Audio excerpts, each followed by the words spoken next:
The youth in Kenya are fighting and demonstrating against their government for high taxes.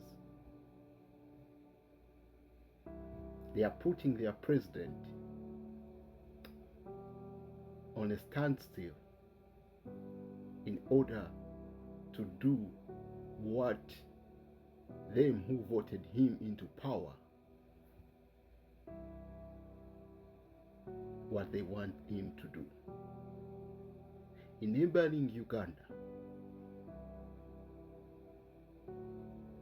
the government is increasing taxes through the tax bills. The government is making it hard for the ordinary Ugandan to enjoy life within his country or her country by introducing more taxes on every commodity that is sold within the shops. The traders and the business community demonstrated by closing its businesses within the central business district.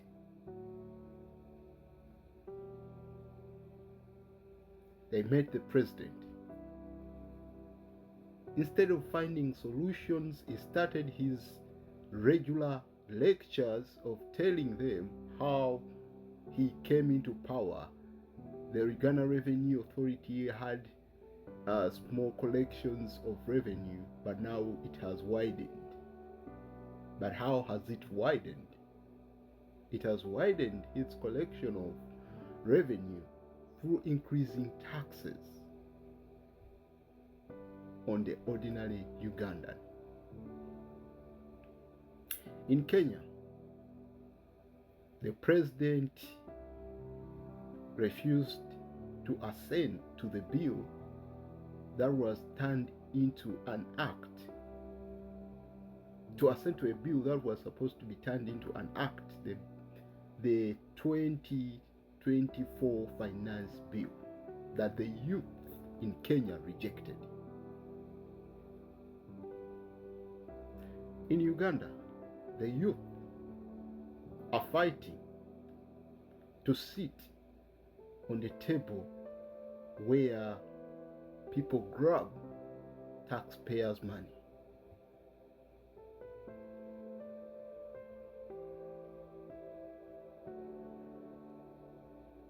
The opposition, which is supposed to fight and put the government into account, it is also engaging in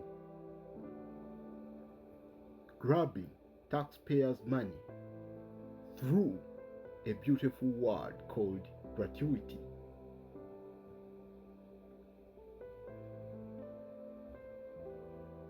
The president is reacting on the parliament's corruption scandals by arresting different members of parliament and dragging them into the anti-corruption court.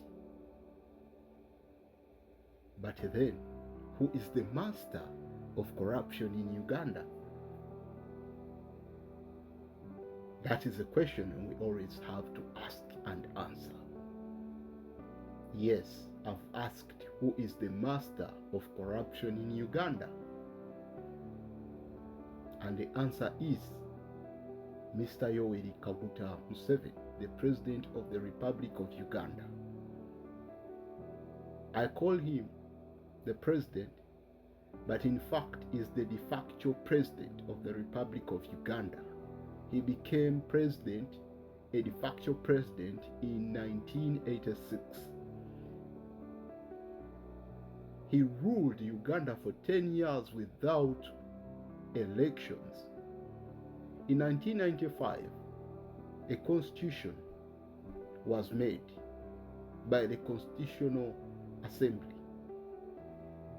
In 1996, the first elections under the watch of Mr. Yoweri Kaguta Museveni were held. The results were that he won with a landslide. But the opposing member, Mr. or the late Paul Semogele, said that the elections were rigged. In 2001, another election was held, and this time around, the main contestant was Mr. Yoweri Museveni's personal doctor during the 5 years of rebellion before capturing power in 1986, Mr. Dr. Kizza Besigye. It was a very contested election. He faced the biggest opposition then, but he managed to win the election. In 2005, the presidential term limit was removed from the constitution through the 2005 constitutional amendments done by the parliament, introduced by the government.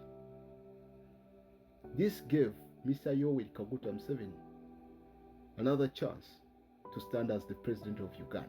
The presidential election in 2006, he won the elections, which were widely contested, and a court case was made under Dr. Kizza Besigye versus Yoweri Kaguta Museveni and the Electoral Commission. The judges said that the rigging were not so substantial to nullify the presidential elections. But the Presidential Elections Act and the Constitution clearly say that the election should be fair, free and fair. But in every election that has been held in Uganda, there is no anything called free and fair election. 2011, the same thing happened. The court pronounced and made recommendations to be made before any election can be held. These recommendations date back in 2006 presidential election petition, but they've never been made. In 2021, another contestant or another bidder for the presidential office came into play. That is Mr. Kyagulanyi Ssentamu. The elections were too bloody that over 50 Ugandans were killed during the campaigns. Social media was shut down, the internet was off, and then the next day the result came out saying that Mr. Yoweri Kaguta Museveni had won. But his winning is all attributed to the fact of nepotism and corruption. So nepotism and corruption is something that is becoming the backbone of Yoweri Kaguta Museveni's rule in Uganda. He is now making 40 years in 2026 in power. What should Ugandans do to get rid of Yoweri Kaguta Museveni, who has made every system of the government fail? He has made the costs of living in Uganda to be high in order to sustain his daily expenses in the State House. So it's up to you, Ugandans. You either let him or not, but all is yours.